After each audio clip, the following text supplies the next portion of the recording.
Okay. And we I'm do gonna screen off share. my video.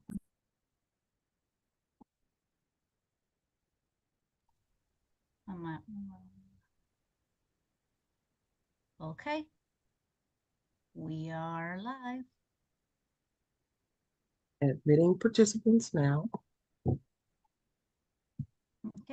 and I'm gonna do the recording. Hold on.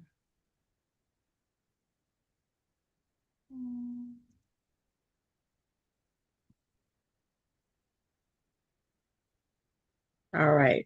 Good afternoon, everyone, and thank you all for joining us for today's A Month of Service presentation of maintaining and adding value to your home. My name is Nia Murray. I am the programs coordinator with Neighborhood Recovery Community Development Corporation, and we are one of the partners in the A Month of Service collaboration. Also included, we have the City of Houston's Department of Neighborhoods, also Lone Star Legal Aid, Harris County Tax Assessor Collector's Office, Harris Central Appraisal District, the Earl Carl Institute, and Texas Legal Services Center. And Houston Volunteer Lawyers. I can't remember if I said those. But together we make up a month of service.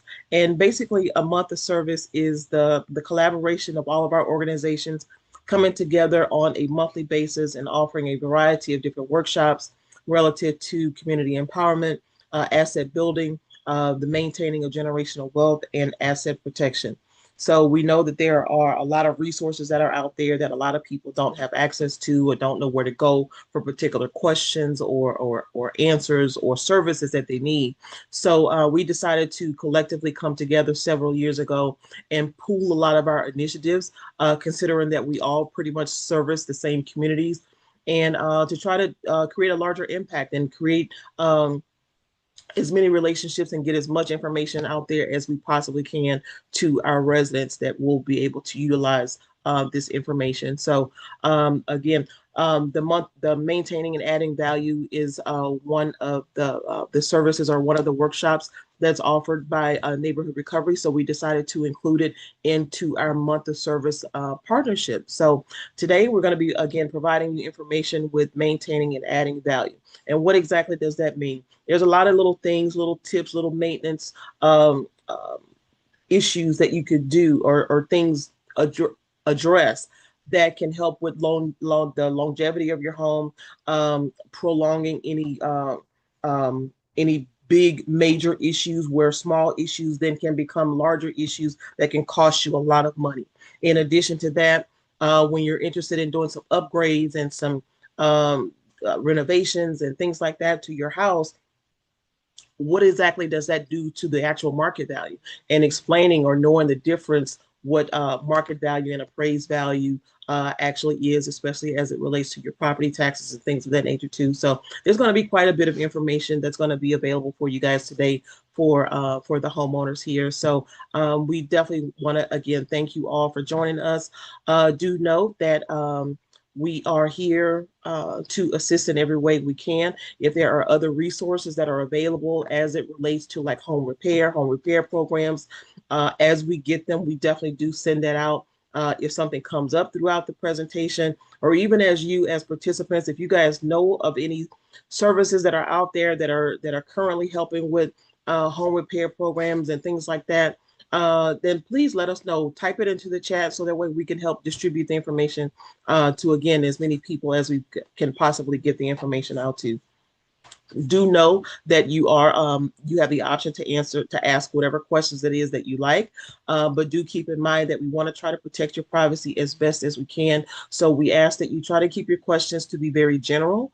Don't disclose any information about where you live, the street, and you rent from this person or you own or bought here. We want to try to not get that information out there for everybody to have access to. However, we do want to make sure that your answer or that your concern, that your question or your concerns are actually addressed here. But we are on a recorded presentation. In addition to that, we also broadcast live on our social media platforms. So again, we don't want that information kind of just getting out there for everybody. So if you are joining us on our social media channels, please feel free to type your question into the comment section, and I'll make sure that your question is addressed and answered by the presenters. If you are joining us on Zoom, You do have the option to type your question into the chat, or feel free to either raise your hand or just unmute yourself, and we can make sure that that you can talk to the presenters directly as well. So without further ado, we are going to go ahead and get started. I want to be very respectful of everybody's time, and again, I want to thank you all for joining us this afternoon. Yeah, that'll be it. We'll go into everything else afterwards. But so today we have our presenting sponsors. I'm going to call you guys sponsors. So we're going to have our presenting sponsors here today.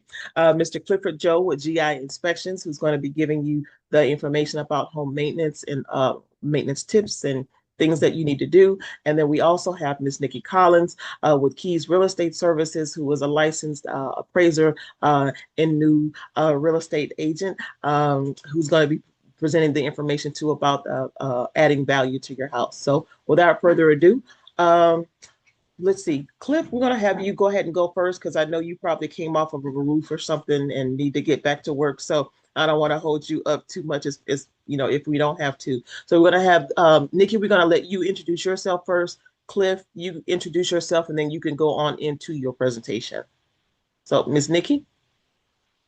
Hi, my name is Nikki Collins. I am a 20+ year real estate appraiser. I am a new real estate agent. It's interesting. One of the things that gives me joy is helping to teach others how to get the very best out of their real estate investments so that it makes their families better. All right. Thank you, ma'am. All right, Cliff. Okay, can you hear me? Yes, sir. Okay, I'm Clifford Joe with GI Inspections.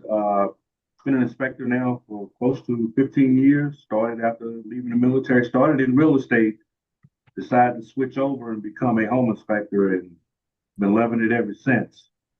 And if we can go ahead and get started. If you want to share my screen, we can get cranking. Okay. Do you have your presentation open? Yes. Okay, so you will have to go hit the green button on the bottom to do a screen share. Let me go back here because I had already shared it. Let's see. Let me get out of here. Let me end it. Green button to say share. Oh, well, I'm on the wrong screen. No wonder. Share it. Now I got to go back and pull it up. And boom, we are in business. You got me now? Not yet. You hit the green share button and then choose the file that you're trying to share There we go. in Zoom. Mm-hmm. It's coming up now. Okay. Yep, there you go. Got it. All righty. So I'm gonna close you out real quick. Minimize you down here. You go. There we go. We just deal with it. Put you down here. Okay, so go back. A little bit about me, kind of went over it. Army veteran, been an inspector for 15. I actually been a real estate salesperson, still licensed for about 16, 17. HVAC technician, project management, drone level operator. I'm also a master inspector. I'm also a member of the International Code Council.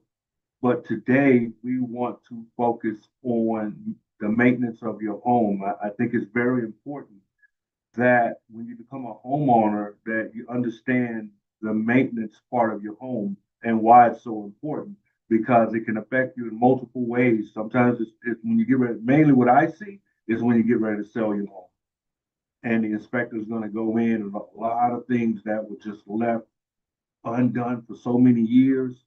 That's going to be a costly issue later. Also, if you're listening to this class right now, Nia, if you still have it, you'll get a maintenance book courtesy of me, and just letting you know some of the general maintenance tips that you need to know as a homeowner, so it doesn't end up costing you a lot of money when it comes to making those repairs later. Want to switch out of here and let's see. We talked about this maintenance. I'm not going to eat up a lot of time here. We're going to go over some key areas of the maintenance, and those key areas are going to deal with the roof, the foundation, the plumbing, the electrical, the HVAC system, and the drainage around your home. These are some of the common areas where I see issues when I'm out doing a home inspection. Also, I did a little something different. Near the end of this presentation, I'm going to show you 3 photographs that are recent photographs. They were actually taken yesterday morning while I was out on an inspection for a client. And I like to try to always show something new to what's going on out there because we see so much of it. I can almost write a book just on pictures of the things that we see out here. So let's focus on this roof. I mean, actually, let's back up. Seasonal maintenance. Nia, if you still have it, you can send a copy of this to anyone in this class today. That seasonal maintenance in the spring, that seasonal maintenance in the summer. I promise you, if you focus on these areas, you can save yourself a lot of headaches later. A lot of headaches later. We see so many of these little things, like I said, they get ignored and then they become big issues later. And when they become big issues, then we think about, oh, I don't want to pay for this. I don't want to deal with this. I'm going to go ahead and sell the house. So then when you go and you sell that property, that inspector is going to go through that. He's going to point out all of those issues. And now you're asking for X amount of dollars for the home. Now you have to start looking at the repairs that need to be done to the home. And you're not going to get what you're asking for because of all of that deferred maintenance. It be such, little things in your home maintenance. The little tasks can be done such as, cutting your grass, changing out your air filters, your smoke alarms, keeping your windows clean. Well, we're going to focus on some key issues that I've seen out there. And here's one of them. This was on a roof of a home, and they went in and they made a repair. Actually, the boot flashing they used was wrong. And they used, I think this was Flex Seal is what they used on the roof, and they just sprayed around it. And that's not a permanent fix. Also, it's not really recommended that you put vent pipes that close to one another. So what's going to happen at some point, that roof is actually going to start leaking again. And always remember that you as a homeowner, a roof repair is not a permanent fix. It is just what it is. It's just a repair. Also, keep in mind, when you have a home, if you're doing more than one roof repair, it's almost time to go ahead and get yourself another roof, especially if it's starting to age out, because all you're doing is putting a Band-Aid over a bigger problem. And what happens there is that moisture intrusion starts to work its way down. Now you have problems with the decking. Now you have problems with the insulation. And, if enough water gets in, now you have water intrusion that's showing up on the ceilings. If you get it on the ceilings, there's a chance you may get it to electrical. You see where I'm going with how this stuff, it just works its way down into the home. So if you're a homeowner and it's time for a roof replacement, don't wait. Just go ahead and get it replaced because you can avoid a bunch of headaches later. And we'll go to the next one. This is roof tide as well. When I see these roof flashings and they're starting to warp and bulge out like this, that's telling me, in this case with this home, they use the same flashings when they replace the roof. So when you're a homeowner and you get the contractors out there, always look at the scope of work that contractor is going to do. Because in this case, it should have been standard that we are going to replace the flashings as well as replace the roof. But somewhere along the line, there was a break in communications, and he pulled those old flashings off. And when he was done, they put them back up there. And this is the end result because they've been thrown around, bent up along the way. And eventually, water is going to work its way through there. So little things make a big difference. When you're out there, you're dealing with contractors that's working on your roof. Make sure you get everything that you can in writing. See, if you're a homeowner and you see you got tree branches over your roof, over your home, you may want to cut those back. Cut them back because what you're looking at is the possibility of a tree branch falling onto the roof of your home. And when those branches fall, depending on the size and the weight, if they come crashing down on the roof, you're going to do some damage to your roof. And most insurance companies, they'll do a drone or satellite view of your roof. And if they see it, they're going to tell you, go ahead and cut that down because it's going to damage your roof. And what I typically see is the branches are too close to the roof. They're so low that the branches will sway against the shingles and it's just slowly wearing them away. Anytime there's a storm and you have branches hanging over your roof, go out there and look. Make sure nothing fell onto your roof, because if it does, if a branch falls on your roof, you want to go ahead and get it off of there as quickly as possible. Let's see. This is one home. Typically, you want a tree. If you have a tree in your backyard, you want it 15 plus feet away from your home. This one, in this case, was so close. And again, this is an older home, but it's causing some foundation problems at the home as well. Not only did it cause some foundation problems, a tree that's too close to your home can cause some drainage problems. If you have drainage problems in your home, those drainage problems can come inside. And if it gets inside, the water get inside your home, you're going to have mold problems. You're going to have damage to the flooring. You're going to have damage to the drywall as well. And if it continues, then you're going to have possibly termite problems. So me personally, when I see a tree this close to the home, I'm looking to take it away from the home. Go ahead and cut it down. I think I could save myself I could save myself the headache of having to deal with it later if it falls. Two, I have peace of mind. That's more than anything to me. Just peace of mind. Go ahead and take it away and be done with it. A lot of times we see with the foundation, we see I call little settlement cracks. What's good about this settlement crack is there is no separation in the crack. This is another older home. This home was built maybe in the 70s, but just because an older home, we know we're going to see some settlement cracks in older homes, but it's becoming an issue now where I'm starting to see homes less than 5 years old with those settlement cracks. But one way to prolong that issue is to keep your yard well maintained as far as the drainage and the soil condition. You want to keep it consistent. That's why you want to keep it watered. When the soil starts to dry, because in this region, we have the clay type soil. So when it's moist, it expands. When it dries, it contracts. And if it contracts too much, you're going to have a foundation problem because there's nothing supporting the house. There's no movement allowed. It's dry. So eventually there'll be a break.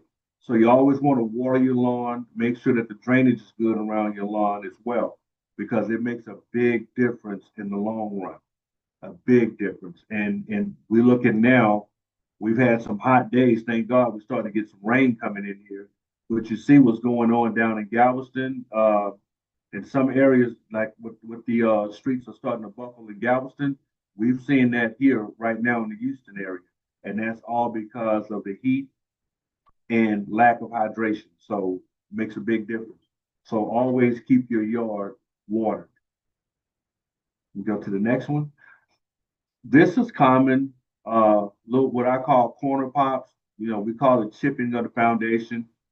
This is very normal. It's not unusual. Any neighborhood you go into, just look at the houses and look at the corners. This one is pretty noticeable, but sometimes it's just a hairline crack, no separation. I would always recommend, if you see this, go ahead and you can go get the mixture from Home Depot or Lowe's. Just make a mix, resurface that area on both sides, and just monitor it, because you're gonna have to do it yearly, because it's just part of how the foundation works. Also, you want to go ahead and get it resurfaced before it completely falls off. That's what I always say. If you see it now, go ahead and get in front of it, because once it falls off, it's going to be hard to put it back in place. So if you see that corner chipping away, go ahead and resurface that corner and be done with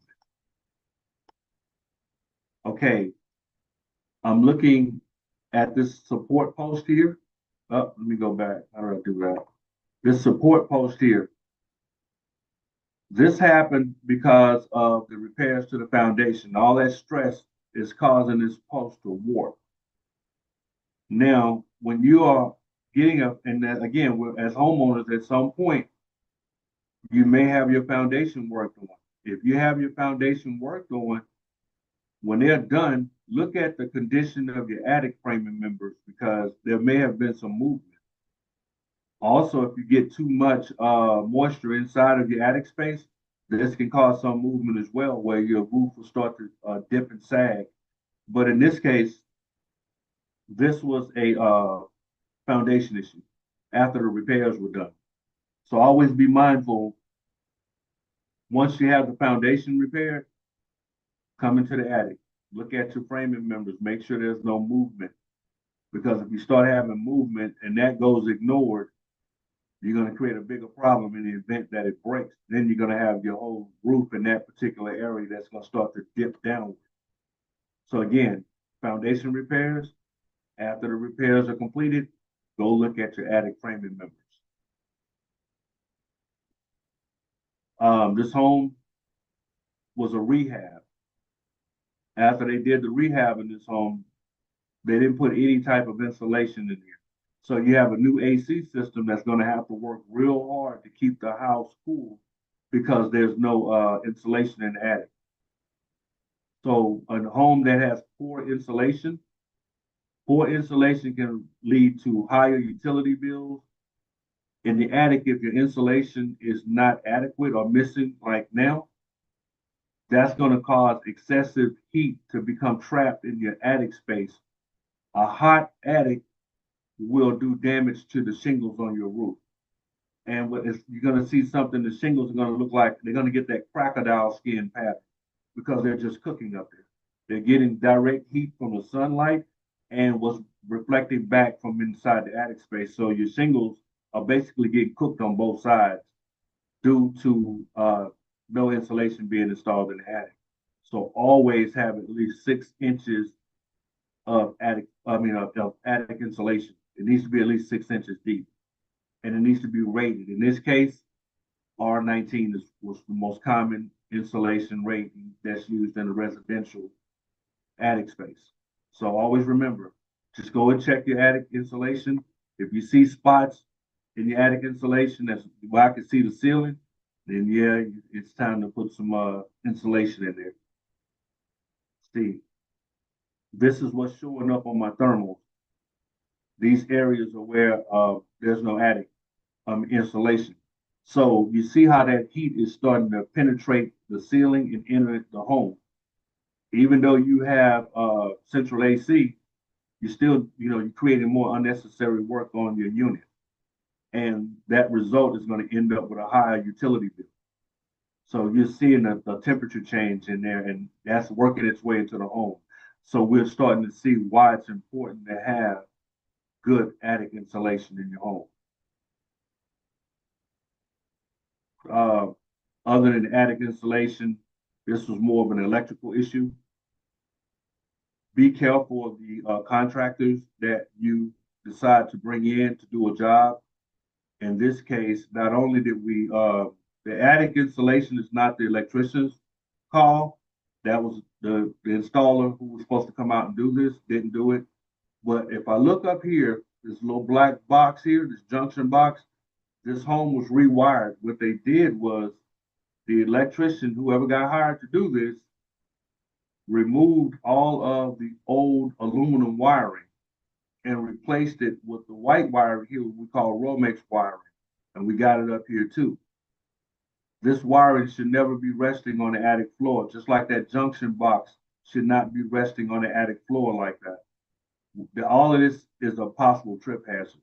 So now I'm looking at who did this work, and you want a total rewire like this.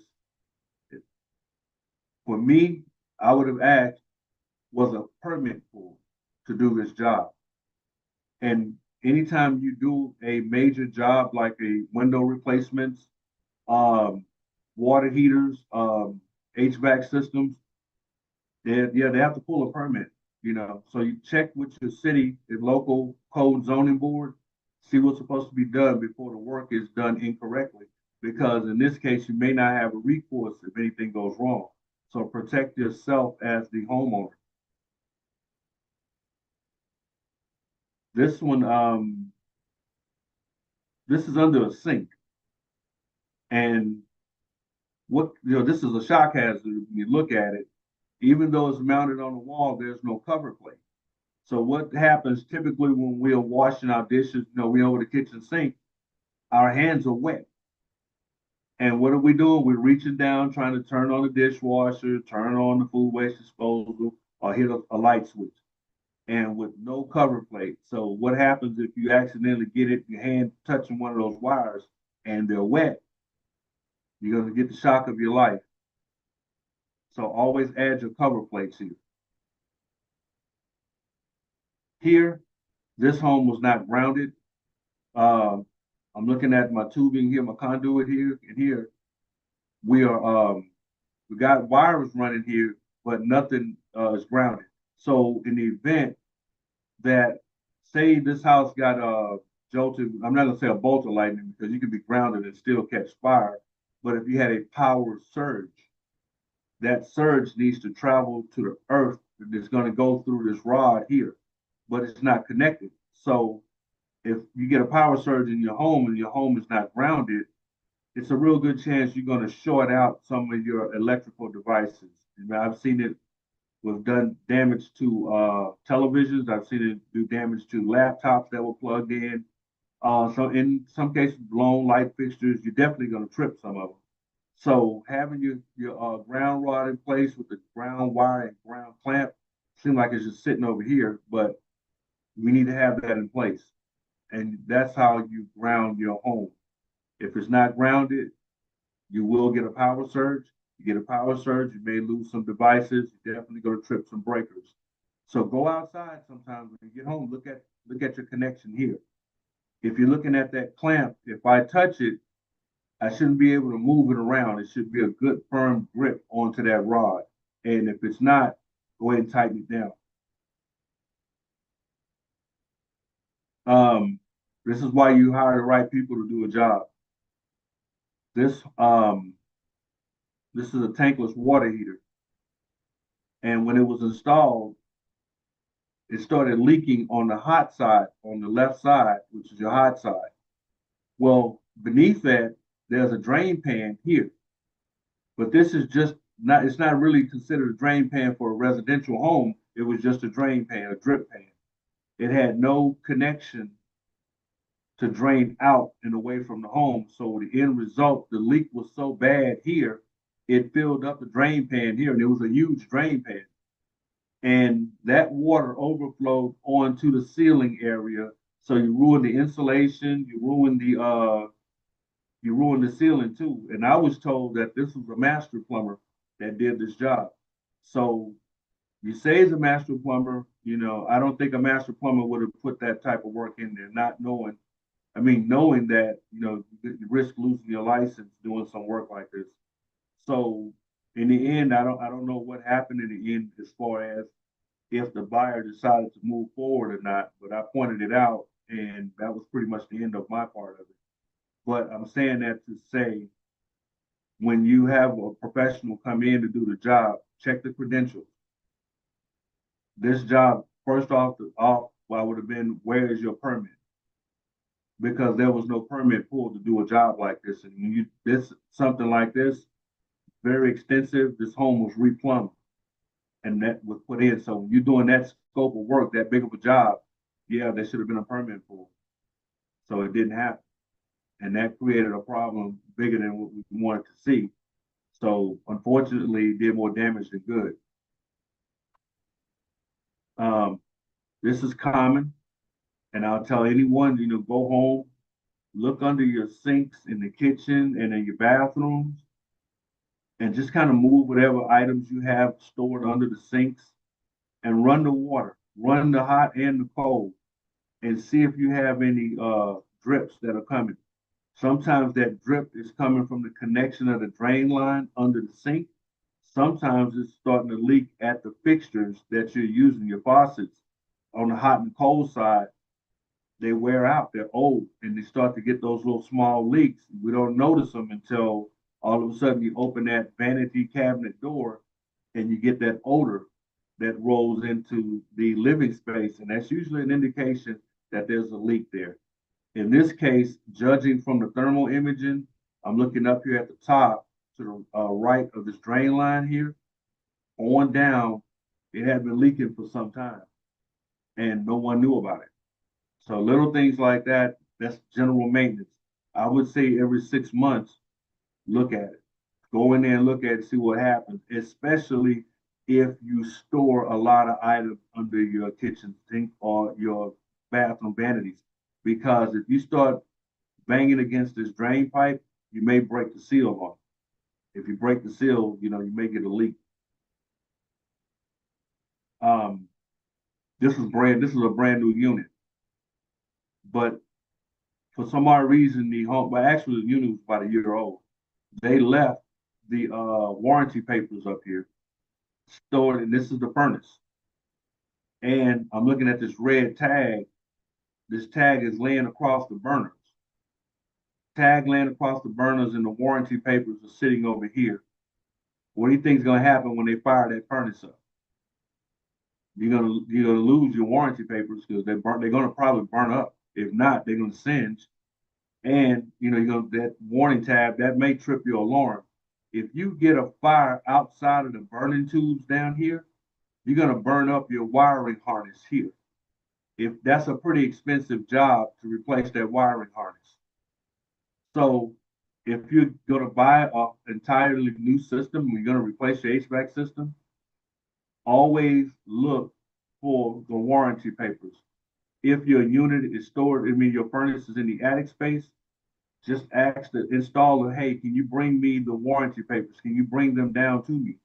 Because I need to fill them out and get them turned in. The reason why you want to fill them out and turn them in is because the installer may have a warranty that may only last a year, but the manufacturer may have a warranty that lasts 2 years. So you want to give yourself that extra layer of protection. Also, with the HVAC system, you want to get it serviced at least twice a year. See, we're just thankful this guy never fired up his furnace, because if he did, it would have been a big mess right there on the spot. And it would have been who did it, the installer put the paperwork in the right place, and you just be surprised at what comes after the damage is done. What I'm looking at here, this is the end of the HVAC system, the duct, what we call a plenum. And right along this little run here, there's a micro break. You can barely see it. But what you can see is these beads of moisture and little trickles here of condensation. That's why you want to get your system serviced at least twice a year, because that seal is bad now. So now you basically have cold air rushing out of that little break, and it's going into the attic space. And the attic space is typically hot, and you're getting that cold air, and it's mixing with the hot air. So now you got a moisture problem. If you get a moisture problem, hold on just a second. Okay. I'm sorry, my timers are set with the lights. But here, if you have moisture building up like this, that's going to create a major problem. It's possibly going to create a mold problem too, because eventually it's going to get bigger and bigger and bigger. And then you're going to wonder why your unit is not functioning properly. Whether in the winter you're not getting warm air, in the summer you're not getting cold air, because this break is going to get bigger enough to where it's going to cause a degree or two of your comfort level being lost. And if it's lost, what we're going to do, we're going to crank up the unit a little bit more to get that desired comfort. But then in the end, we end up paying for it from a high utility bill, when all we had to do was go get it inspected, have a guy come through and reseal this up, and be done with it. 2 photos here. Always keep your gutters clean. Always keep them clean, free of debris. And here's why you want to do that.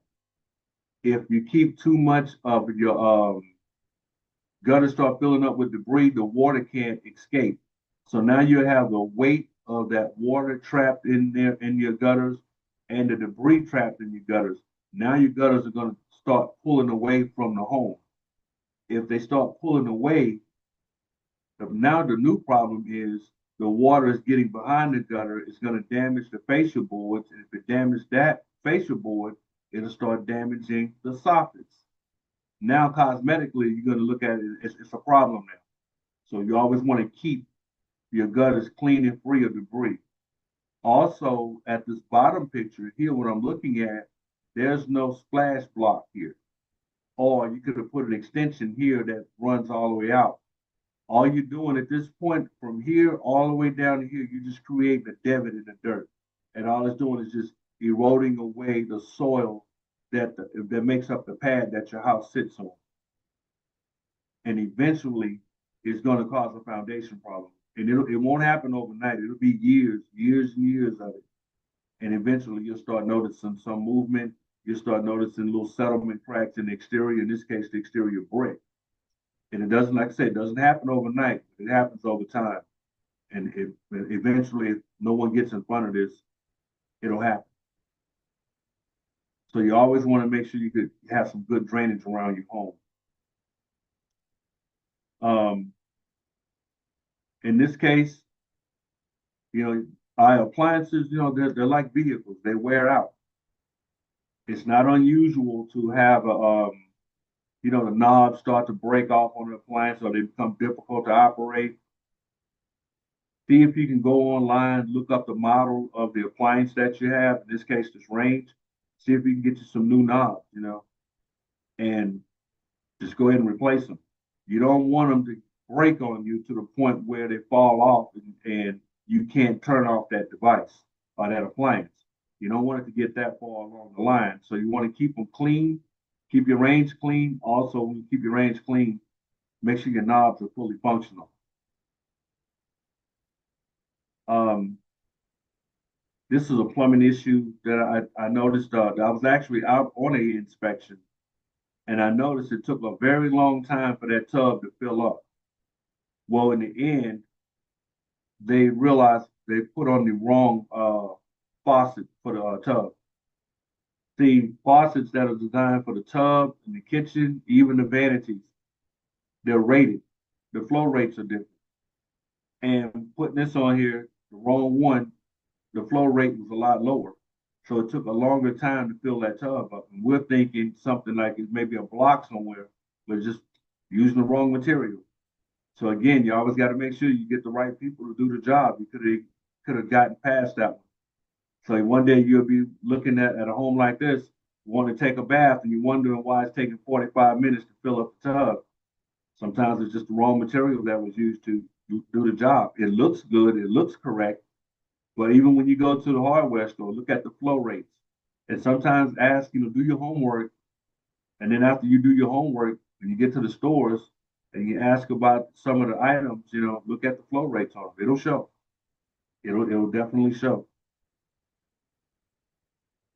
Most of us, homeowners, you have the garage doors. And this is the top of the garage door here. And all I'm looking at is where the garage door operator, that arm that connects to the garage door that hooks up and pulls it up and helps shuts it down, that part wears out over time. And in this case, you have movement along here. It's the thin aluminum, and this aluminum will buckle at some point, but you only have one screw holding it in place. So we're wrong here with the wrong screw, and it's starting to show movement up here. You can't see it. You ever notice when you open your garage door, sometimes it sticks, and you're trying to let it down, it goes down and it sticks, and it comes up again? It's because of start with the wheels on the rails. Keep them lubricated. Keep those wheels lubricated so the less friction you have, the least likely that the garage door will stick when in use. And this is common as the home settles. So if you get to the point where, hey, I'm lubricating my wheels on my garage door railing, I'm still getting the same result. Now it's time to call in a company that specializes in garage doors and see if they can realign the railings, or they may have to make a repair or a replacement here. But definitely don't let it get to the point where it's going up and it's not coming down, or it's going down and coming back up. I had that issue. I used to go to work at 4 a.m. and didn't know anything about it. I would get up and take off and come home and the garage door was still up. And I'm thinking somebody broke into the garage, but it was negligence on my part. And when I figured it out, I was like, oh, okay, let me go ahead and get the people in charge who need to be here.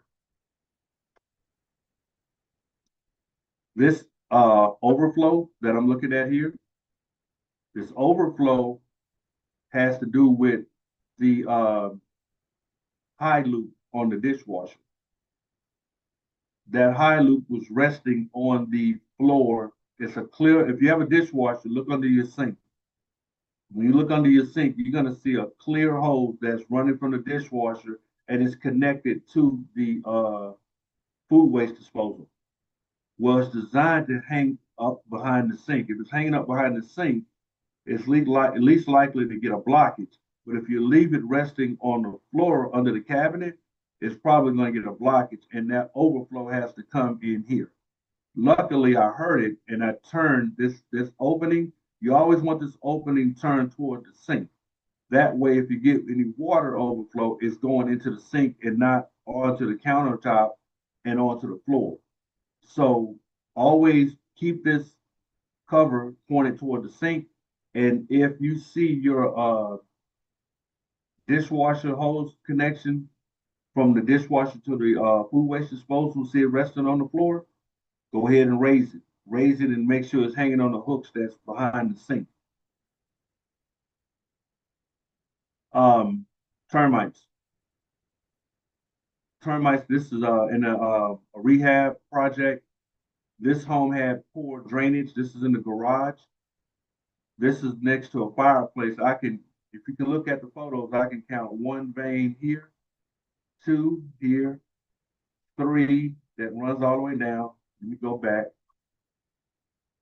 And a 4th one that's running down. So that's near a fireplace. This one was missing the chimney cap for the fireplace. This one, again, poor drainage. Sometimes I'm gonna pause on this one for a second, this bottom right picture. One of the reasons this happened is because the homeowner decided to extend his patio. Well, by extending his patio, he didn't take into account that it was not pitched correctly. So the patio that he installed was pitched toward the home.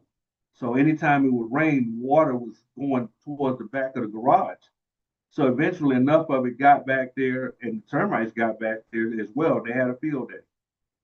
They tore it up, and it had been like that for years. This is in the attic space. Remember, we talked about moisture intrusion from the roof. You get enough of it, termites can enter your home and live in the attic space if they have enough of a water source. This same thing, this was poor drainage around this home. And I'm looking at the algae here. If you ever see algae around your home, that's usually an indication you're not getting enough sunlight on that side of the home. So if there's not enough sunlight, it's really a moisture problem there, and that's where your pests are going to live.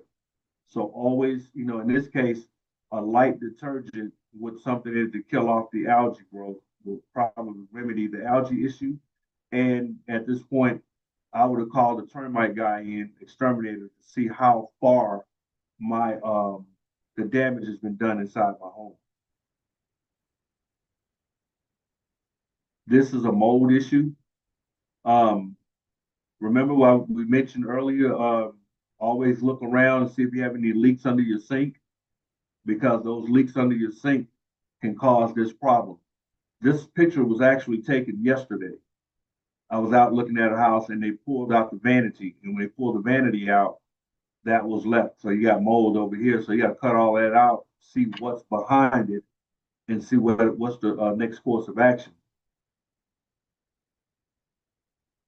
This one, again, look at your contractors. Look at your scope of your contractors. Down here at this bottom half, that's a piece of new flooring that's being put in. It's being installed over the old tile that's in place here. Well, what I'm looking at when I'm walking this number of things, one, this is an older home, so I do expect some movement in the floor. That's expected. It's settlement. It's a slab on grade foundation. But you didn't take the old tile. We put a insulator here, this little white piece, this foam here, it's a thin insulator, but we should have used a self-leveling epoxy first. First take off all that old tile, clean it up, put the self-leveling epoxy down, and then apply this insulator, and then the floor, the final finish. And then you go in and add your baseboards, but that wasn't done. So throughout this home, you got a new floor, but it's sloping everywhere. So eventually, it's not, it's going to last. You're going to accelerate the life expectancy of the floor, in layman's terms, because it was installed wrong. So in the event that you have a product like this flooring and you don't follow the manufacturer's specs during the install, if you have a problem, they're going to send it. You call them, holding that flooring company responsible. They're going to send out one of their reps, and they're going to look at something like this, if this is the case, and they're going to deny whatever claim they have because it was installed for them. It was in. So you know your contractors, know who you have doing your job. Energy rating. If you have a home, you're looking to improve the energy rating of your home, look at go out to this website, www.energy.gov. A lot of good nuggets there on how to conserve energy in your home. Give you a lot of maintenance tips as well. Little things like that you want to know. This is for any veteran. There's a program out there, and it's called a HISA program, and it's for veterans who have to have some remodeling done to their home due to injuries sustained while in the military. I would tell you to get a picture of this. I'm pretty sure Nia will send it to you, but they'll cover up to $6,500 for your bathroom, kitchens, driveways. But something like new construction, walkways, not gonna give you a hot tub, not gonna give you a decking. They probably put a ramp up to your porch, but not a full deck. But little things like that, and they make a difference. Little things, and that's for veterans out there. So in conclusion, we talked about the roof, attic, foundation, drainage, electrical, plumbing, and appliances. I guess if we have any questions, this is my contact information here. That's my cell number, that's the email, that's my Trek license number. You can check me out on Facebook at GI Inspections PLLC. And if we have any questions, I'll be ready to entertain them at this point. Nia? There aren't any in the chat. It was only a reference or asking about home repair programs. So if you guys know of any, again, like I mentioned earlier, any organizations or companies that are providing any kind of home repair assistance, then if you could please let us know or share that information with the other people that are also on this presentation. I know that they certainly don't have a lot of the funding available that they used to have. I've heard of a couple. Rebuild Together Houston at one point had gotten more funding to do home repair programs, but a lot of those programs you do have to income qualify, and a good number of them are mostly for like seniors and disabled and for veterans. They're not just for the general person that just needs some repairs done to their house. They generally don't do that for just everybody. So there are some sort of special circumstances that they will allow the public to participate in some of those programs. So I believe those were all the questions that I have so far for you, Cliff. Mm-hmm. Are there any of the participants, if you want to unmute yourself, if you have a question for Cliff? Okay. Right. So the materials that he referenced, the home repair book, the routine maintenance, all of that stuff is going to be emailed to you all after this workshop is over with as well, along with the recording. So if you want to go back and kind of look at or see or even share some of the information that he had for you today, then we'll include that. That's going to be included on the email that you all receive as well. So, all right. I have a question. Yes, ma'am, Mr. Dale. I wanted to know, thank you for your presentation. And thank you, Nina. But my question is, like, I see the things that you're showing that we should look for, but like if you have a checklist that we can go by, like when you have someone to come out and check your roof, what should we see?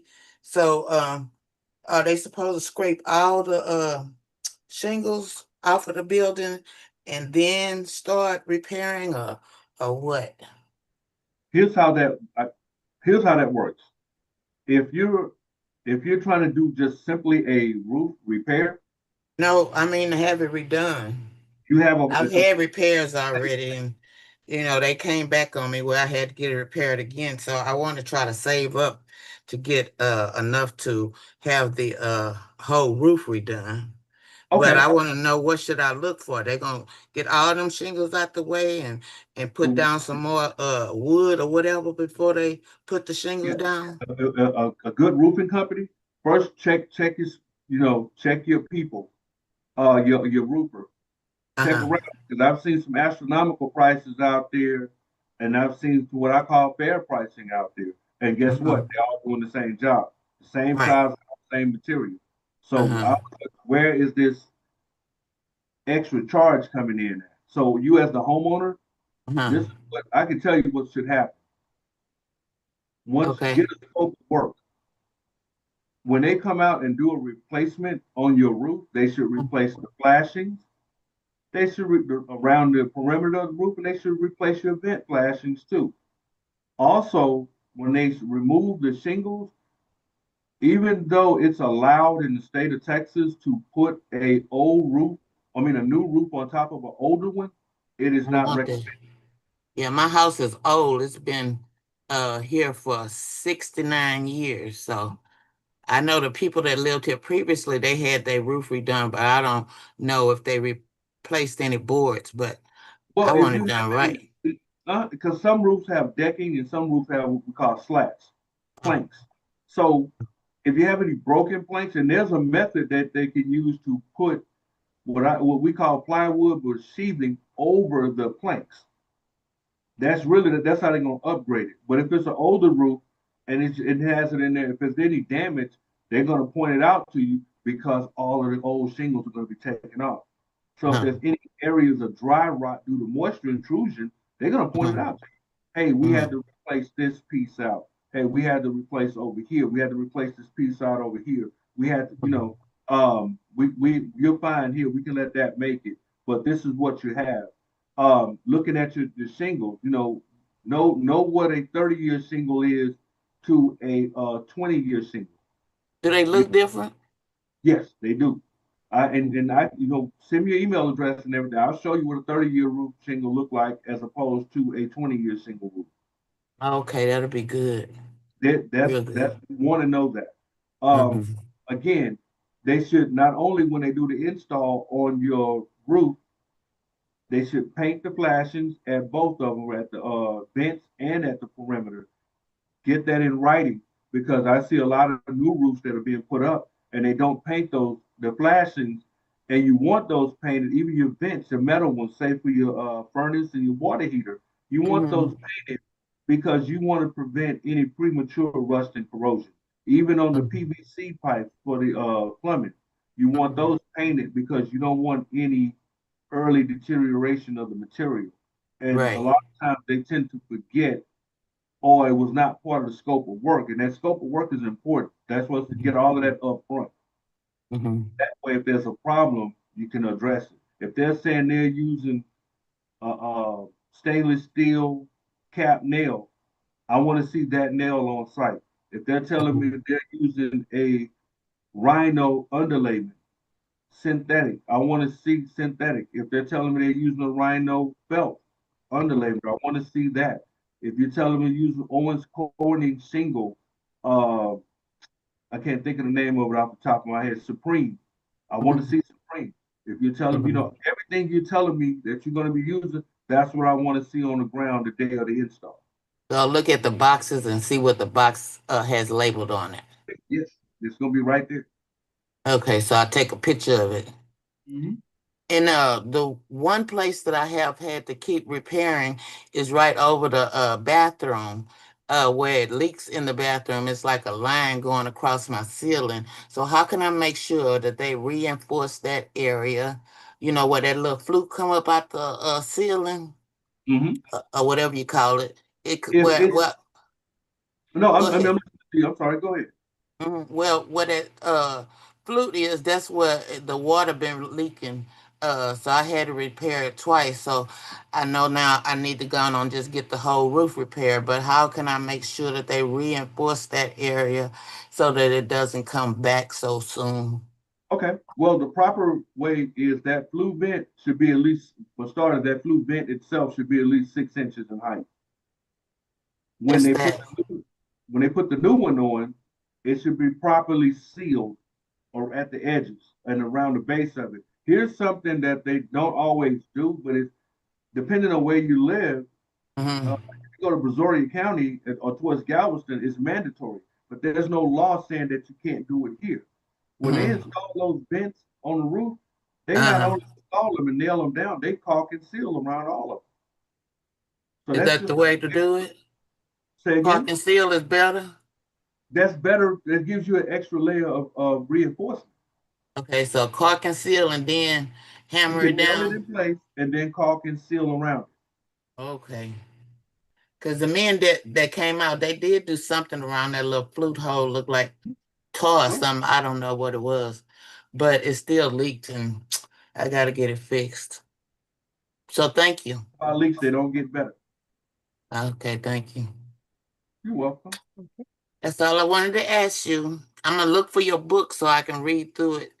Mhm. Here's I'll the- definitely, it's like 200 and some odd pages. So I'll send out a, I'll there has a good table of contents. So if there's only one particular area, you can go to the table of contents and go specifically to that area. You don't have to sit and read through the whole thing. Yeah, I'm So gonna look at that attic thing. Now, with the attic, since my house is old, that old what you call it, the stuff to keep it cooler or hot, insulation. insulation is old. So is there a way that I can get that pulled out before they come to, or do they supposed to do that, pull it out? The No, old that's not insulation. their job. Their job, like if the roofer guy is coming out to do the roof, their focus is going to be on the roof. I mean, I'm this another job I'm talking about because I Okay. got to get my attic fixed up, because it'd be so cold in here when the winter comes. So I have to have that insulation done There around is, the house. having an older house, Yeah. there's a different insulation that's being used now. hmm It's a strong, I think it's like a R22 or something like that. But hmm it's a newer one. What's that? The Pink Panther thing? No. That's a bad insulation. This insulation is blue in color, hmm and it has some pieces that look like sponge, and it has some pieces that look like actual insulation, traditional spray insulation, but it's blue in color. The good thing about that insulation is rated higher, and it's designed for older homes like your home. Okay.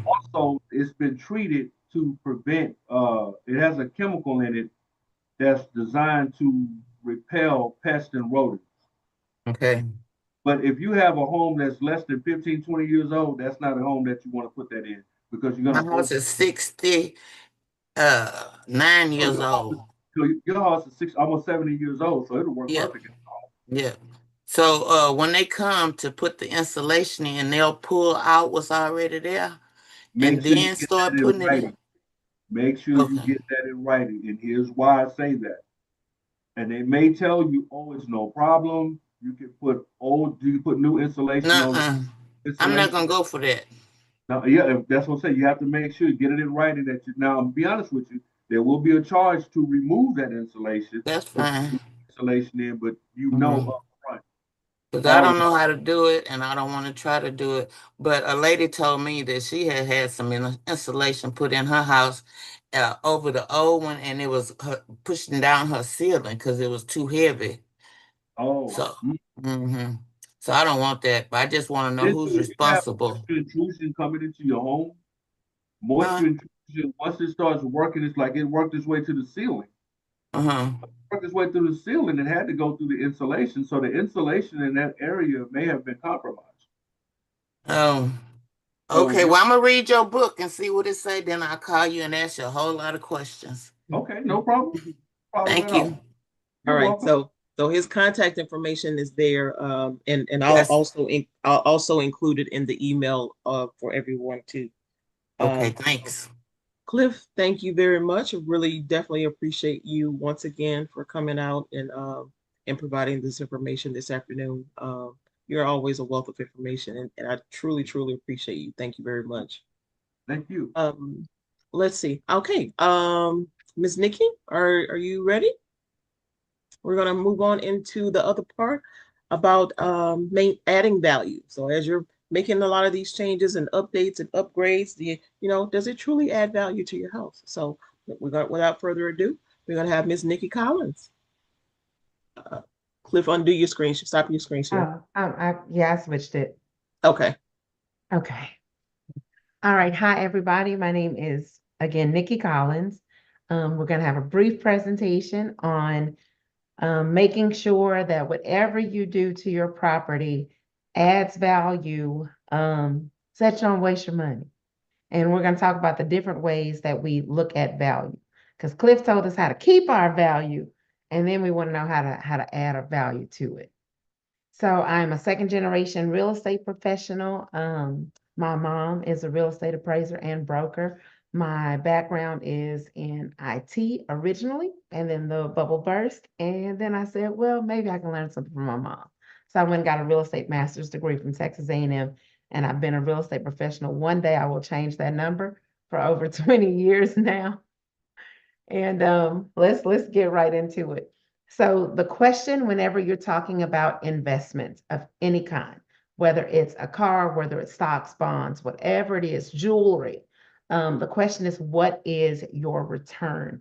So we're going to be looking at ROI, which is the return on investment, which is the name that you will always, the phrase you will always hear with regard to whether or not an investment is going to be a sound investment. We're going to talk about the difference between cost and value. We're going to talk about pecuniary value, and we're going to talk about personal value. So just keep those 4 things in mind as we push through this presentation, starting with return on investment. So now return on investment measures the profit you have made or could have made on an investment. So if I put $1 into a savings account, and the dollar over the course of that year earns 10 cents. So now I have $1.10 in the savings account. The return on that investment was 10%, right? 10% of dollars, 10 cents. So, if what you're looking for is a 10% investment, and as quiet as it's kept, 10 cents on the dollar is really good for a return on investment, especially in something as safe as a savings account, which is why you don't normally see that. But that's how we say, what percentage of my money can I make over what I invested? And that's that return on investment. Now, a lot of times the mistake people make, especially when they are doing things to their home, is they equate cost and value. They say, well, oh, and when I say I'm a real estate professional, I don't know if I said I'm a real estate appraiser. I think I did, but I'm a real estate appraiser. So when we hear cost and value, and I put a picture of a pool, which is going to make me skip over something a little later, but I'm going to talk about this now because it's always, to me, the best example of cost and value. If I have a car that there's this car that my grandfather drove, and I really wish I could find this car, and it doesn't matter to me what this car will cost, because the value to me is so much more important that I'll just pay anything. Now, so for those of us who cannot attach emotions to our money, that's a strange conversation. You know why? Because when we look at cost and we look at value, we must always consider that there are 2 types of value. There's pecuniary value, which is dollars and cents, which is how most of us assign value to things. And then there is personal value, which is also how most of us assign value to things. You just didn't think about it that way. And that's the ooey gooeyness that we really can't put a number on, but sometimes you will pay more than you should because of an ooey gooey. So let's talk about that cost versus value. And the reason I said that first is because I want us to know we're looking at dollars and cents. not about how we feel, but dollars and cents. Back to the pool. So during the pandemic, everybody was putting in the pool, right? You stuck at home, you can't go anywhere. This was in March. We were heading into the summer seasons. And so it was like, what do we do if we can't put these children somewhere? That was the real question. Nobody was concerned about themselves. Where do we put these kids? And so people started putting pools in. And the pools, a pool that, you know, a few years before would have been $25,000 is now worth $50,000. So we get slightly out of the pandemic. People are not working at home in the same manner. Maybe you said, I'm a remote worker now. I'm going to move to Houston. Why was everybody doing that? I'm going to move to Houston from, you know, wherever America, and I'm going to make Houston my home because it's so sunny there all the time. Nobody told y'all about the humidity. They just told you it was sunny all the time. So you put in this $50 pool and it's gorgeous. And for the 2 years that you and your family could weather a Houston summer, you enjoyed that pool thoroughly. And then you decided that you would move. And you listed your house and you told your agent, make sure you put in that pool, that you know, make sure you account for that pool in the sales price.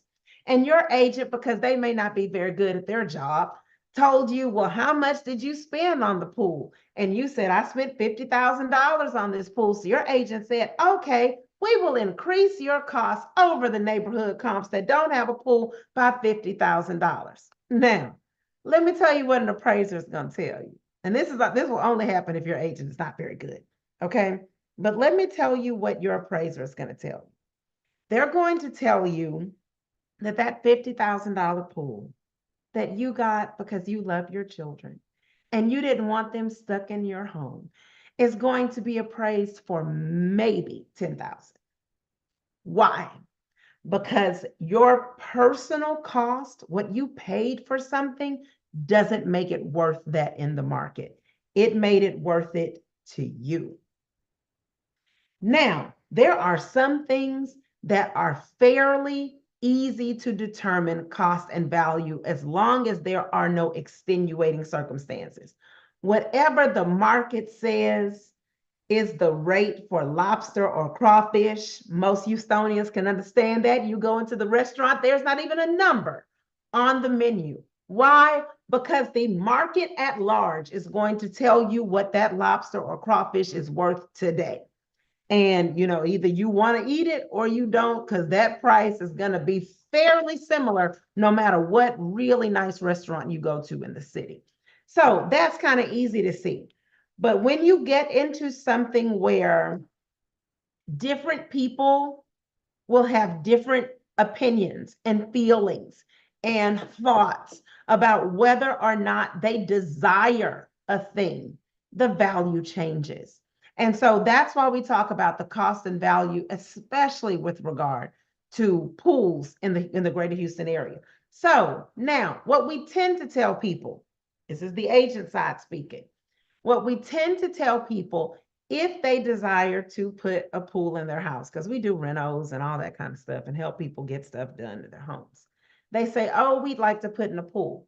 And so our first thought is, our first question is always, what do you want to spend? Right? So that we can even see if this is even something reasonable. Because if you don't have a realistic idea of what a pool costs, you may need to just let that dream die. But okay, so your cost is reasonable. The next thing we ask is, how long do you plan to be in this house? Right? Because we want to know, are you going to get to enjoy this pool you're getting put in? Because no matter what you spend, unless you spend $5,000 or $6,000 on a pool, which is never going to happen, you're not going to get all of that money back. It is highly unlikely, let's say it like that, it's highly unlikely that you will get all of that money back. One of the reasons that we are seeing return on investments go down, even as costs go up and value is going up, is because money is expensive right now. So that's another thing that impacts the return on investment. Whenever we see interest rates are really high, That high interest rate doesn't just affect us when we go to get a mortgage loan. It doesn't just affect us when we get a credit card. It doesn't just affect us when we get a car loan. Those things are easy for us to see. The bigger impact is the impact on the market. Because let's say you want to build an addition on your home. So you're going to need wood, you're going to need shingles, you're going to need nails, you're going to need screws, you're going to need paint, you're going to need sheetrock, you're going to need all the things. Well, let's think about what it takes to get all those things to you.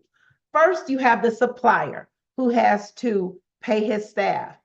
A lot of the times he does that through loan funds, right? He pays his staff while he waits for your invoice to come in, but he pays them from a loan that he has to keep his salary paid. Well, if his interest is higher to pay his people than it used to be, do you know what? His materials are going to be higher. So you've paid that higher cost. You pay for those higher costing materials. Well, the materials are in Washington State, and here you are in Texas. They've got to get here. How are they going to get here? They're going to get here in that truck. Guess what? That truck, the man who owns that 18-wheeler, he has a loan on that car. I mean, on that truck. And maybe he had to get it refinanced because the belts got a little tighter. Well, he got it refinanced and his note's lower, but his interest rate was higher. Guess who's going to eat that higher interest rate cost? He also has to pay his people. Guess who's going to eat that higher interest rate cost? And those costs get absorbed all the way in until it gets to the end user, me putting in the addition on my property. And so as those things become more and more expensive, my return on investment goes down. The reason I use an addition is because we did an addition here in 2022. We started planning for it in 2020, right? But the only thing about being in real estate is if somebody's project that you're going to get paid for comes up, yours gets put to the back burner, right? So in 2020, we ran all the numbers. The numbers made sense. It looked good. We had enough cash saved to do the project. All things were great.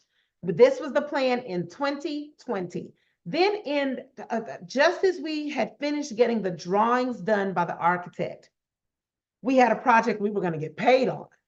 So we said, let's put this to the side for a minute. Let's focus on that. We ran their whole project, right? By the time we got ready to run now our project, material costs for, it's these big old sheets of plywood, but it's not plywood, it's the thick stuff. It's OSB. Those sheets had jumped 900%, where they used to be $4 a sheet, they were $36 a sheet. Blew our budget out of the water. What return on investment? Because we had already taken the roof off by the time we priced the materials.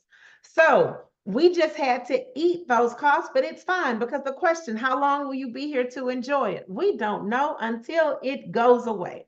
We're just in it for the long haul. And so it made the rising cost of money, the labor, the materials, it made it still retain its value, in part because of how long we're going to be here. So let's say you've made these changes to your property, or you're considering, right? You're trying to decide whether you're going to stay in the property you own, or if you're going to sell it. Maybe you're the one who's looking to purchase and you don't know how what's happening in the market is going to impact you. We've already said the price of all the things are going up. So how do we know how that impacts our return on investment? Because there are two ways to look at it. Are you the seller or are you the buyer? Both of those people have a return on investment that they are concerned about. The seller wants to recoup as much of what they spent as they possibly can, and the buyer wants to make sure that they don't spend so much in the beginning that they're not able to recoup what they spent. So what's the difference between the sellers and the buyer's market? It's really identified by how expensive is money. And I know people like to make it harder than that, but it's not harder than that. How expensive is the money? When money is cheap, i.e., interest rates are low, you're going to end up with the seller's market. It may not start there, but you're going to end up with a seller's market. And this is because when interest rates are lower, more buyers are able to go in and get qualified for more money. When sellers see that there is more money out there, they increase their prices. And if there are a lot of buyers in the pool, then there's a lot of competition. When there's a lot of competition, then, you know, sellers are able to say, you know, well, I know that this kitchen is black from the ceiling to the floor, but that sounds like a you problem because I have 8 more people who are willing to purchase this black kitchen, right? And they're willing to do whatever it takes. Seller's market. Now let's look at what's happening right now. Interest rates are higher. Fewer people are able to qualify for loans. And even when they do qualify, the amount that they qualify, i.e. the amount, you know, their payment is elevated. So they can't qualify for as much, right? Because the payment is going to be too high. And so what happens in that instance is you can have a seller with a gorgeous property. And I mean gorgeous. They've done all the things. They read the book. They followed all of the rules. And the buyer will come in and say, well, that's not the white countertop I would have chosen. And either they can change out that countertop or they can lose that sale. And it's just that simple because there are going to be more properties available for purchase than there are qualified purchasers. And so that will impact the return. In a seller's market, a seller's return is fabulous. In a buyer's market, not so much.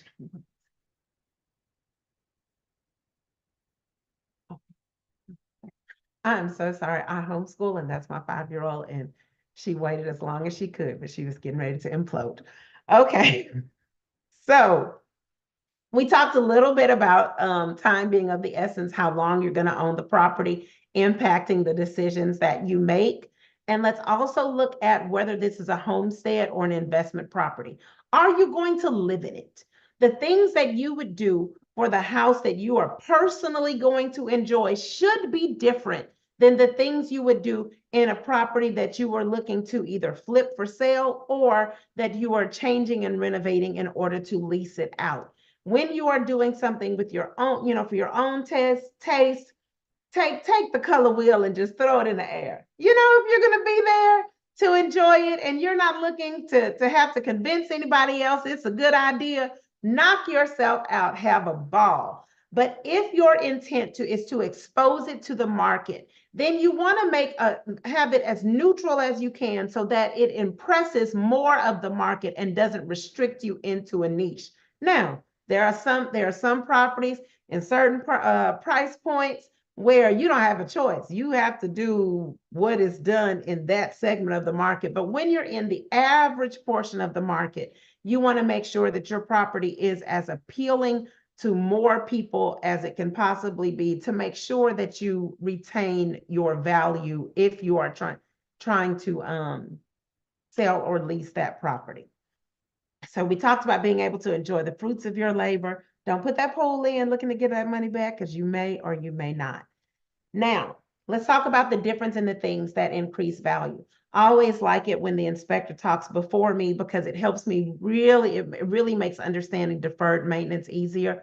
Deferred maintenance is all those things you do just to maintain status quo. It is making sure that your AC is functioning properly, making sure that your roof does not leak, making sure that your your electrical, your plumbing, all of those things function as they should. It's not necessarily upgrading them. Sometimes it will be upgrading them because the time calls for an upgrade, but most of the time it's just keeping them functioning at the status quo. Now let's talk about a capital improvement. Those are things that you do that are going to increase the value. And typically how you would do it, particularly in an older home, is you, for lack of a better phrase, you keep up with the Joneses And if when we moved into this house, it was 1986. It was a wonderful time to be alive. There was wood paneling on every circle, on every surface. There was vinyl sheet on the floor, and there was Formica on the countertops. The whole house could go up in flame at any moment, but it was a great time to be alive. Over the course of these many years, I now own the childhood home. Over these many years, we have made changes as the industry has made changes. One thing, a good thing about being an appraiser and my mom being a broker was we always knew what was happening in the market. So when people moved from vinyl floor to tile, we got our first iteration of tile and it was lovely. It was a light blue with the flowers in the corner. And you made the flower pieces match up and you got a bloom at every juncture. And so we had that for a while. Then they moved it to the white tile floor phase. We pulled up that blue. Well, really, my dad laid white tile on top of the blue tile. Oh, it was a mess when it was finally time to pull all that tile up. But we laid the white tile on top of that. Then it moved into the phase where it was the little tiles. They were like 2 feet by 2 feet by half a foot that looked like wood, and nobody in America would think they were wood, but we convinced ourselves that when people see this, they're gonna think we have wood. So we did that, and the current iteration, at least on the first floor, is the 4-foot, 1 by 1 foot tile that looks like wood, and these really do look like wood now, woodish. And so, we've kept up. The Formica is gone, replaced by granite. The big light box, I don't know if you all remember the big light boxes they used to have in the kitchens in the 80s. That's come out to be replaced by recessed lighting.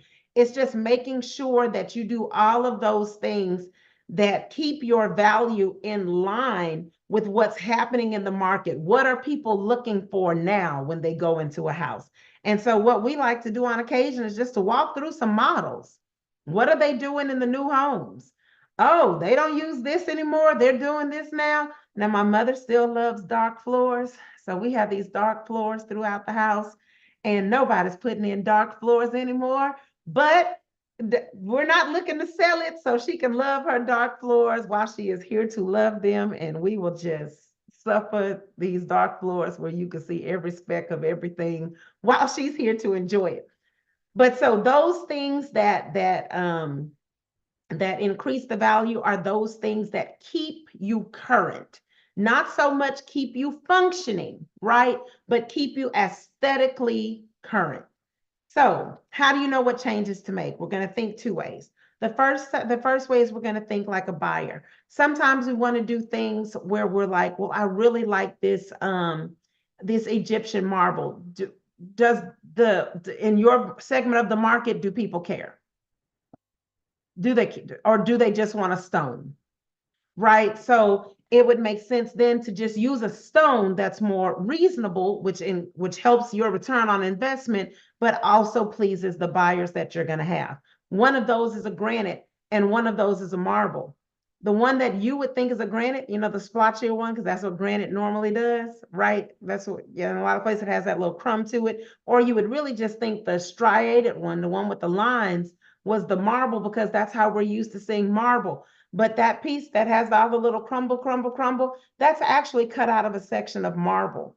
And that part that has the striated lines is a granite, just happened to be more veined than to have the little stone pieces.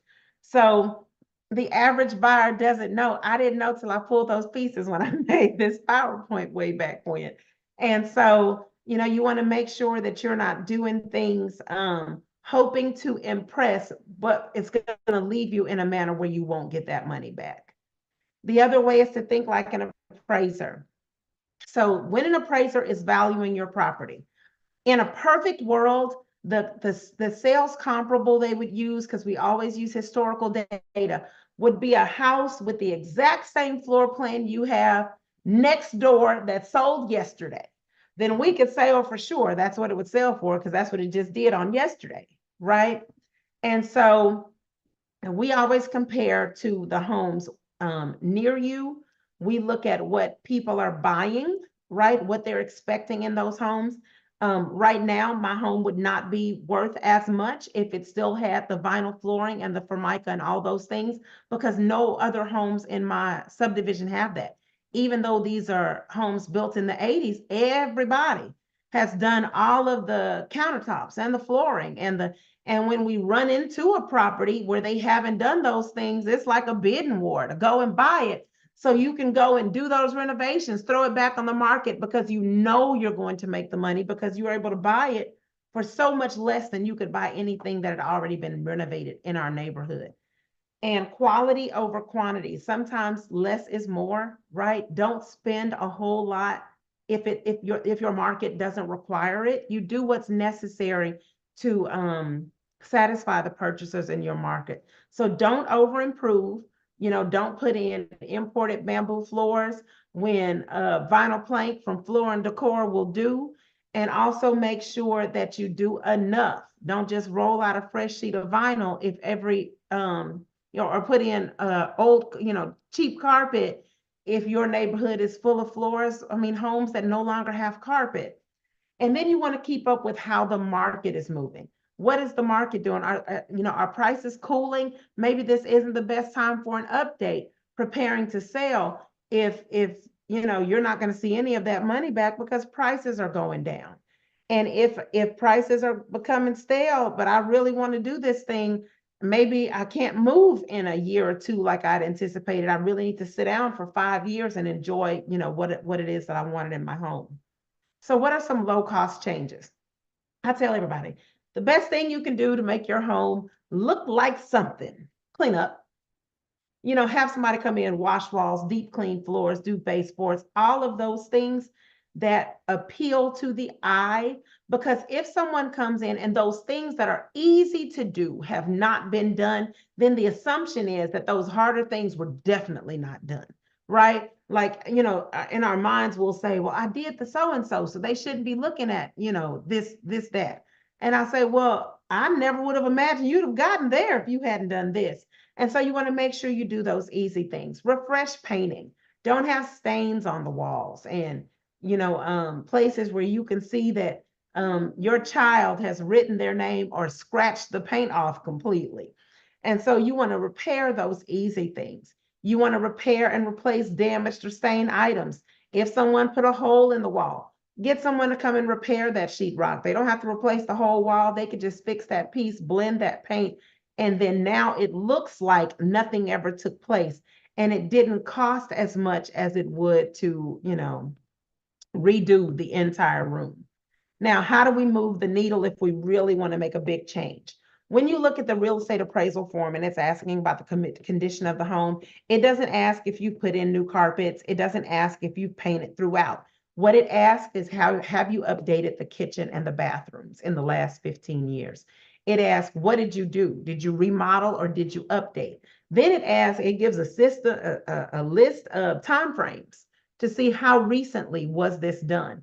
And those things help us to determine whether or not you are run-of-the-mill condition, whether you have really good condition or you have great condition. And we adjust the value according to that. So if you are looking for a place to really spend your money and to see it, as much as you can, it would be in your kitchen and your bathrooms. We kind of discussed Floor and Decor for a minute, in a house you're going to live in forever. Throw all your bright, bold, dark, electric neon colors and flooring options and just go haywire and crazy. But if you're looking to transfer that property, you may want to keep it as neutral a palette as you can to make it appealing to more people than not. Okay, I'm going to try to move through this page quickly, but it is important. And I think it's important because so many people are getting sold a bag of goods and it's not worth what they think it's worth. So let's talk about, is it worth it? First thing, solar panels in Houston. We aren't green like that yet. We are still an oil and gas country. And so solar panels have not yet for us shown up in valuation the way it has in places like California, in places like Austin.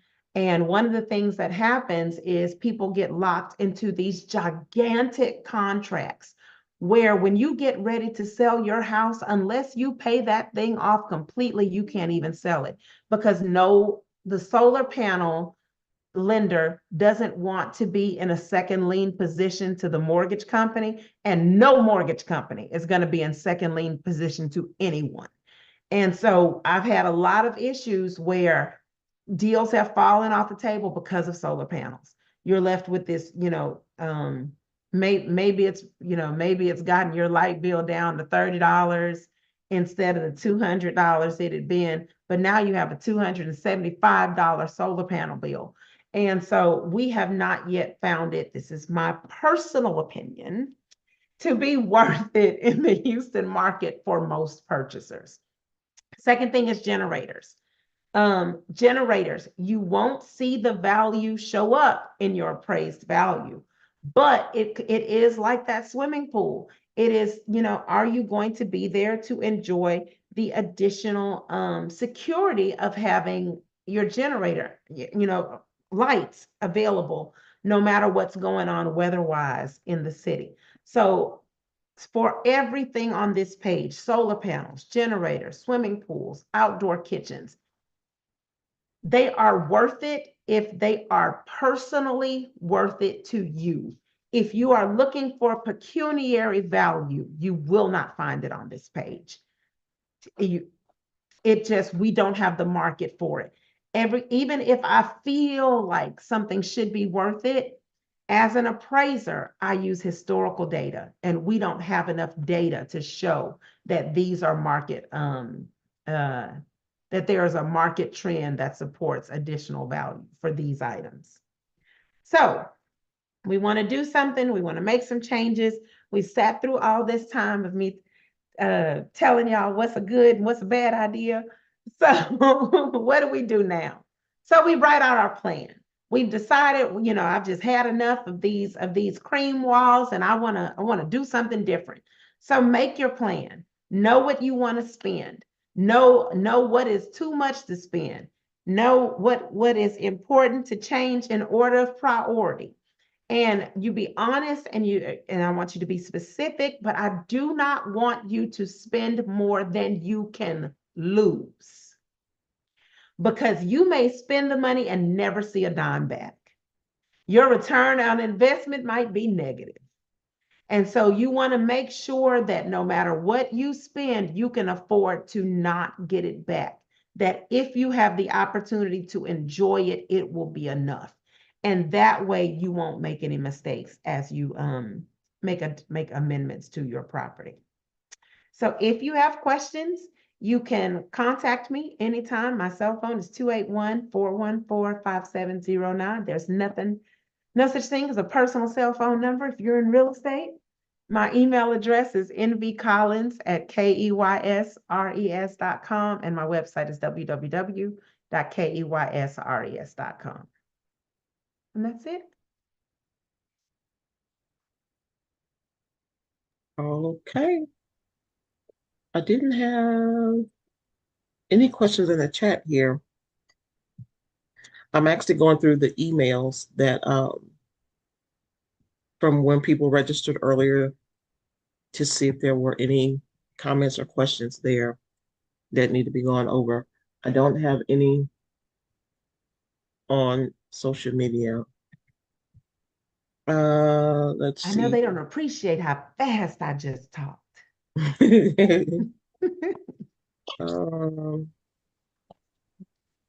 Genovacs, the generators that people are getting installed on their houses, are those adding any kind of value to homes that you could see? We mentioned that they are there because it is still a very much a personal preference item.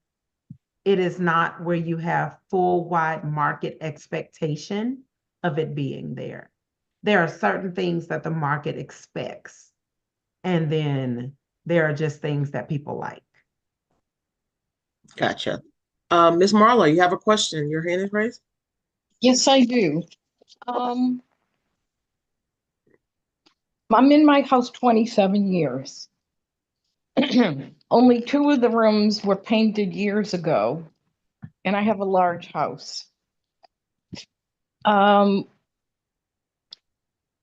do you go about finding somebody who can be trusted to repaint the interior, because I am failing in that job? I have gotten quotes from $23,000 to $32,000 just to paint the inside. Well, And first thing is that's no. So Uh-huh. all of those are no. the only Yeah. person I found who could give a reasonable price appeared to be between 65 and 68 years old, maybe. He wasn't bonded. He didn't have insurance. So how do you go about finding somebody bonded and insured that isn't going contractor prices because they're farming out the job? Okay, so I'm gonna speak honest, true contractor to you, okay? And then I'll lie, even though it's recorded for the whole world to see. It's just us talking. Don't worry about Just it. us talking. It's just talking. Okay, so my recommendation is generally initially that you talk to a friend or neighbor or someone you know who you trust to get a recommendation. Oh, I've already put it out on Nextdoor in my area, and no one in that I'm neighbors with has done this work. And that's how I glean the people who I talked to and had come give estimates, is because they were recommendations from people in this area that were, I asked the people who they were happy with the work. Yes. And then you have a whole bunch of guys that want to just say, I'll give you an estimate, but I don't, there are no references. Yeah. Well, okay, because here's the hitch is bonding and insuring is super expensive for the contractor. So you're going to pay for that, right? And it was the reason I had said, because the 68-year-old man, if he's been painting houses his whole life, but he just can't afford that bonding and insuring, he may be the best person, but it would be easier to trust if someone you knew had recommended him. And so that it's always the thing. We typically recommend that people get recommendations because there's no other way to be sure that you're not going to be taken advantage of. And I mean, that can happen even with the recommendation. Okay, so Also, you used to be in real estate, am I correct? Miss Marla, so a realtor, did you take my number down? Would that? Yes, I did. I took a photo. Miss Marla, can you call me now? Can I call you one-to-one? Is that what you're saying? Yes. I sure can. Okay. And also, I would also, just as a suggestion, what I've done personally, like Home Depot, Lowe's, those places have their clients or their contractors that they work with too. So you might try working with them, or even if you go to Lowe's, or to go and sit over in the paint section, and there's a boatload of contractors that walk through there, all the time. Ask them questions. Something. I want Sherwin-Williams paint. So maybe I go to Sherwin-Williams. Go to Sherwin-Williams and see which contractors are walking there asking questions. To ask them simple questions. If they don't have time to answer your questions, even just in general conversation, then that's probably not the person that you want to do business with. Because you'll get that feel for the person who's like, oh, well, that isn't what you want to use. You might want to do blah, blah, blah, blah, blah, blah, blah. Don't tell them that, that you're looking for a contractor. Just say, hey, you ever thought about this? Or what do you think of this? Or, just ask them questions and get a feel for them. Also, I've also tried Angie. or is it Angie? Yeah, Angie's List. Angie's List. Mhm. Angie's List has some pretty good reputable contracts. I've gotten pretty good quotes from those. I ended up not doing some of the work only because other things came up, but I've gotten some pretty good quotes from Angie's List as well. So they vet a lot of their contractors that are on their list as well. But, And that ends up being a lot of those people who may not be able to afford the licensing and the insuring, but they have the reviews of work that they've done for them. So it's a pathway for those people to build their businesses. But then what protects you from them suing you if they get injured in your house? that's your insurance. Oh, I mean, licensing and bonding doesn't protect them from protect you from that. that. No, Oh, I it thought has it nothing. did. No, that it has has nothing to do with that. Oh, wow. No, And ma'am. one quick question for you, Ms. Nia. Are we allowed to call you to ask you some questions? Oh, absolutely. Absolutely. When I send out this the recording and the references and things like that, my contact information will be on there, or it may still be on there from the reminder email that I sent out earlier. So yeah, not a problem. But that's one way to do it also. But you definitely, there is no like the good book where you could go to and just get that list of those contractors that have everything and all rainbows and roses that everybody has said about them. There is no, it's just a matter of chance as you're out there, because who may have been in business for 20 years, have had all kinds of rave reviews, may sell their company next week to their nephew or somebody, and then they go completely downhill from there. So you just kind of never know who may be taking over that family business or whatever, or they got rid of the old employees and now they got new employees that they're still in training and may not know what they're doing. So it's just kind of a hit and miss when it comes to choosing contractors. You just got to be careful, and you never pay anything up front, all costs. You got to make sure, as Cliff was saying, that you get those estimates, and that those estimates spell out in detail what exactly is the scope of work, what exactly are you going to be doing. If you have questions about it, and anybody for any kind of job, if you've got questions about stuff and these people don't have time to talk to you or don't want to be bothered with answering questions for you, then you already know, kind of listen to that voice that you got that says, this probably isn't who I want to do business with. If nobody wants to ever give you references or referrals that they've used that you can contact or call, then that's probably not somebody who you want to do business with either. But it's just a matter of like really just doing the homework and then taking the chance and making sure that you've got everything in writing, everything. Mm-hmm. Thank you very much. Okay. All right. Those were all the other questions, because the generator was the only other question that I had that was in the chat. I mean, on the email here. Yeah, you talked about the property taxes and the home repair. Yeah, that's about it. So, I went to Would adding a bathroom on improve your house value? I'm sorry? Would adding a bathroom to your house would add value? It should. What are you giving up to add the bathroom? Pretty much a closet or a part of a utility room. But Oh, we have then that should add value. You have to speak carefully. That should add value. I'm in my parents' house and it has repairs severely. And part of the process I would like to do is upgrade some of the things, like add a half a bath between the garage and the kitchen.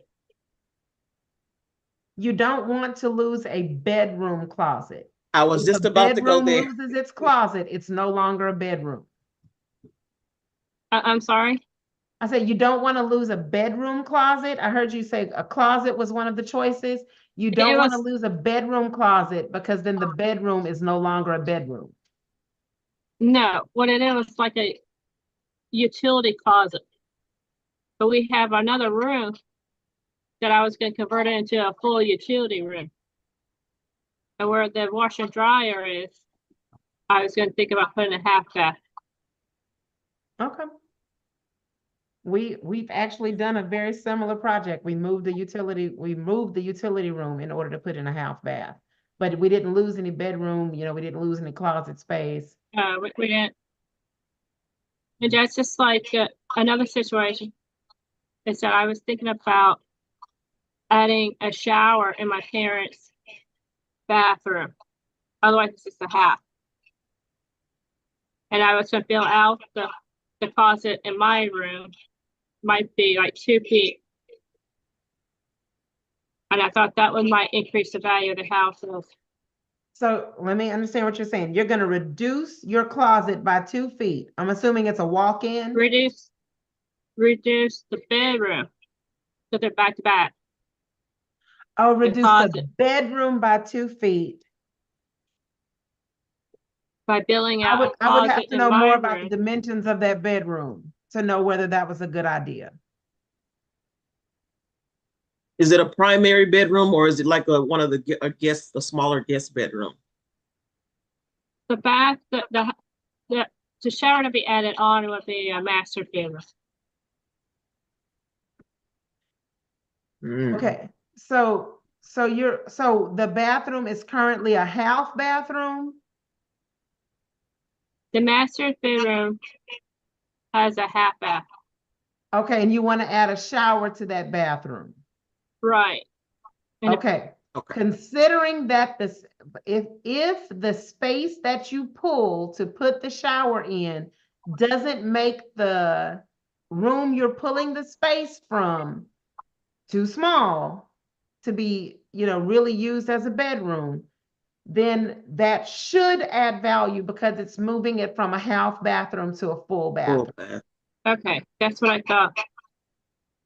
By adding almost a full bath to the entire house, you're upgrading it and you're modifying to the new homes that have the same accommodations. Mm-hmm. Okay. That's what I thought. I just trying to double check. Yes, ma'am. I would also caution sometimes against, you know, contractors that come in to try to tell you, oh, if you do this, it's going to increase the value of your house and blah, blah, blah, blah. Don't trust that. Don't trust it.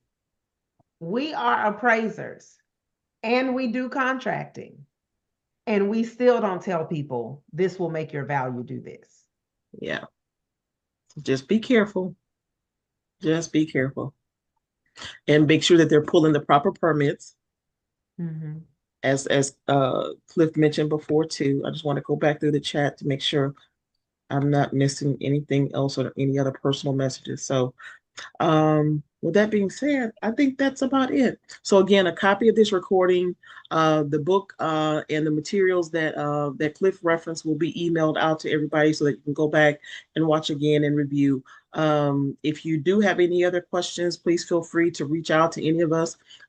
Both the presenter's contact information will be included on the email as well, in case you didn't get it on the presentation, so that you'll be able to reach out to them directly if you have more specific questions.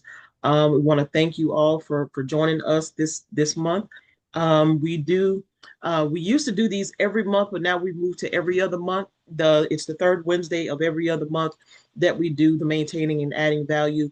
But Cliff has actually done a few Saturday presentations for me before too, when it's more like a more hands-on, more detail about identifying those home repair issues. That, you know, that and what you can do to how you can, you know, do it yourself kind of thing. So I'm looking to have another one of those in the next couple of months as well, to see if we can get him to come back out again. And those are always on a Saturday. So it's usually easier to get people actually in person on a Saturday as it is as opposed to during the week. So we may be doing another one of those, but you have the opportunity to come back if you have more questions later on, or something else you think about, or something like that, or you just want to get an update or review, because we do have different inspectors also that come on with us. There may be a different inspector at the next presentation as well. So if you guys want to come back and join us, I have another quick question. I'm sorry? I get an estimate for a new roof. How long should I expect for the contractor to give me an estimate? If you requested a roof quote, and how long should it take for them to get your quote? Yes, how long should it take? There's no standard rule, but I would imagine it shouldn't take more than a couple of days or so to get you a quote. A new quote, right? Just a couple. I would Quote. imagine so. Yeah. Okay, that's what I thought because I feel like I'm going through circles here. Well, that's an indication too. If you haven't been able to get in touch with them or haven't been able to get them on the phone, that's an indication too of what's going to happen when it's time for them to actually start doing the work, or if you have issues afterwards. I just asked for a simple quote.